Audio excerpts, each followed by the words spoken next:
Olá, DVs, tudo bom? Hoje eu vim contar pra vocês uma coisa que pode levar o seu escritório de advocacia à falência.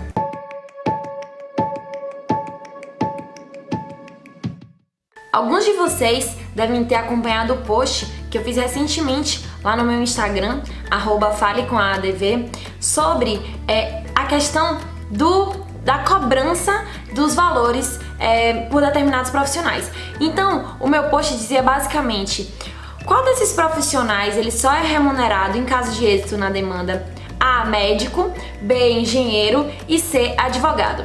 E no texto eu escrevi mais ou menos assim: o seu médico, ele só te cobra pelo valor da cirurgia se ela for bem sucedida. O seu engenheiro só te cobra pelo valor da construção da casa quando ela estiver pronta e se ela ficar do jeito que você gostar. Se a resposta para essas duas perguntas for não, então por que o advogado só cobra ao cliente no caso de êxito na demanda, caso ele ganhe? Por que o advogado assume o risco do trabalho para aquele cliente?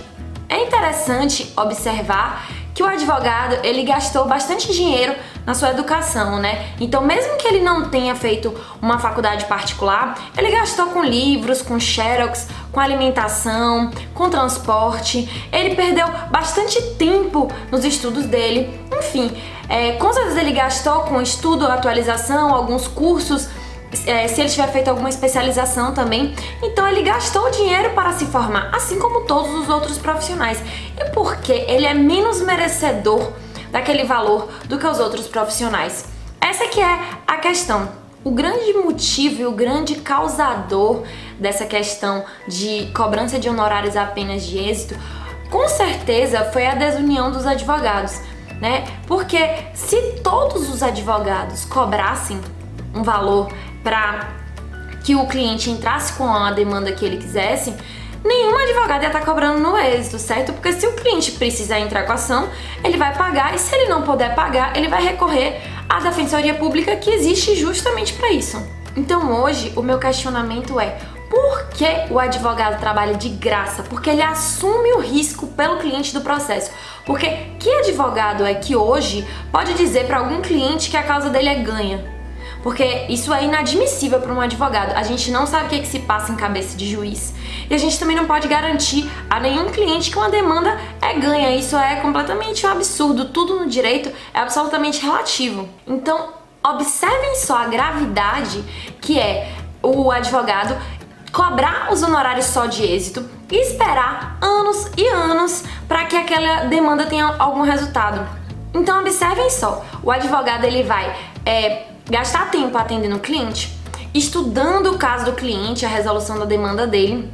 Ele vai gastar tempo protocolando aquele processo nesses sistemas abençoados que a gente tem, que dão problema toda hora, né? Ele vai com certeza comparecer a alguma audiência, gastar dinheiro com transporte, com alimentação, enfim, com diversas coisas que estão embutidas, né, nesse trabalho. E ele não vai receber absolutamente nada por isso até que saia a decisão final do processo. Se é que a decisão do final do processo vai ser favorável a ele. Ou seja, pode ser que ele jamais receba os honorários dele e ele vai trabalhar 100% de graça para aquele cliente. Veja só, como é que pode um profissional se sujeitar a tal situação? Então, nesse caso, além de o advogado estar pagando para trabalhar, ele vai estar prejudicando completamente toda a classe dos advogados. Porque hoje em dia a gente se encontra numa posição que o próprio cliente vira para o advogado e diz assim: ah, doutor, mas eu só pago 20% no êxito. O cliente está precificando o trabalho do advogado, tamanha é a falta de respeito que virou a nossa profissão.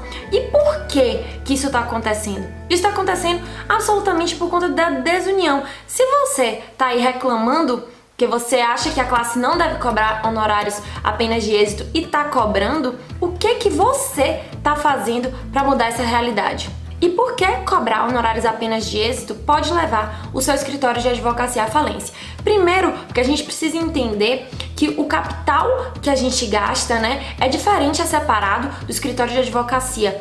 ou da sua advocacia, mesmo que você não tenha especificamente um escritório. Então existe um capital de sustentação pessoal que é para você pagar comida, aluguel, transporte, condomínio, tudo que envolve o seu dia a dia, a sua vida, como você tem que se sustentar.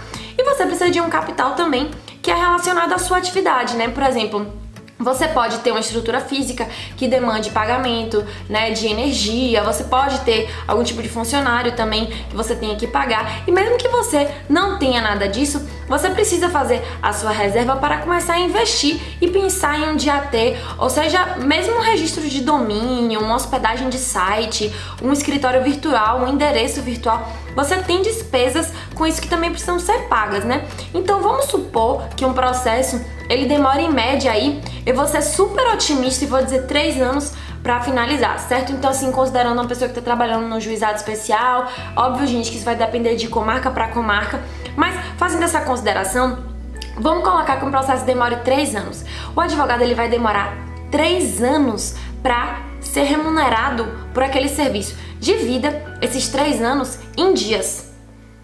E depois veja quanto é que ele vai receber de efetiva remuneração. Se um advogado desse estiver atuando no juizado especial, o valor dos honorários vai ser tão ínfimo que não vai cobrir o trabalho dele durante aqueles 3 anos. Então, gente, qual é hoje o maior motivo de insatisfação? O advogado ele vai passar 3 anos tendo que custear as despesas do escritório dele sem ter recebido para isso. Ele vai estar tirando do bolso dele para trabalhar e ele não vai conseguir fazer um fluxo de capital de giro mensal para poder cobrir as despesas do escritório dele e para poder tirar o capital de sustentação pessoal dele, uma vez que o processo vai demorar 3 anos para ter seu julgamento final. Então muitas pessoas hoje estão completamente decepcionadas na advocacia, porque imagine só você abrir seu escritório, começar sua atividade jurídica e demorar 3 anos para receber seus primeiros honorários. Eu acho que isso é uma realidade que a gente enfrenta hoje e é uma coisa extremamente difícil que acaba desmotivando os advogados a atuarem, o que acaba causando uma desunião ainda maior e acaba perdendo a dignidade realmente da nossa classe. Hoje em dia já é muito difícil sustentar um escritório de advocacia apenas com processo judicial, né? Então, os advogados eles estão cada vez mais tentando resolver aqueles conflitos em sede de acordo, de mediação, ou tentando conseguir uma consultoria, uma forma de recebimento de honorários que seja gradual, mensal, enfim, de uma forma que sempre esteja remunerando o trabalho daquele advogado, ou que traga satisfação para o cliente dele mais rápido, né? Porque quanto mais rápido o cliente vê o problema resolvido, mais rápido ele vai estar satisfeito e mais satisfeito ele estará com o trabalho prestado pelo advogado e mais rápido, consequentemente, o próprio advogado vai receber aquele valor e vai conseguir dar giro, né, ao caixa dele, do escritório dele ou da atividade dele. Então a conta é simples, o advogado ele tem que fazer a precificação dele para cobrar os honorários dele de prolabore, considerando quantas horas ele vai gastar para resolver aquilo, o que ele vai gastar de transporte, de alimentação, quantas horas ele vai gastar numa audiência. Ele precisa tentar botar no preço dele tudo que vai envolver aquela demanda até o julgamento final, ou seja, se demorar 3 anos, quantas vezes eu vou ter que diligenciar provavelmente aquele processo, com quantas audiências eu vou ter que ir, quanto tempo que eu vou gastar fazendo as peças, quais peças provavelmente vão existir até que aquele processo seja finalmente julgado. Então isso tudo tem que estar dentro do preço do prolabore e aí sim deve se precificar o valor do êxito. Então o recado que eu deixo aqui para vocês é: cobrem seus honorários, valorizem o seu trabalho. Se você começar a fazer, o seu vizinho advogado vai perceber que você está conseguindo fechar honorários prolabore. Você acha que ele também não vai querer? Ele vai querer. E se cada um de nós fizer isso, se cada um de nós começar a cobrar, começar a valorizar a nossa profissão, começar a dignificar a advocacia, lá no futuro a gente vai ver esses resultados. Quem sabe nossos filhos e netos vão poder experimentar uma advocacia mais justa, uma advocacia mais digna, que as pessoas sejam felizes e vejam resultado no seu trabalho. Isso pode acontecer desde já com você, se você começar a mudança por você mesmo. Então fica aqui meu recado. Se você gostou desse vídeo, clique em gostei, se inscreve aqui no canal, vai lá no meu site também, se inscreve, deixa seu e-mail, seu telefone para receber algumas dicas jurídicas, notícias com exclusividade. Até os próximos vídeos.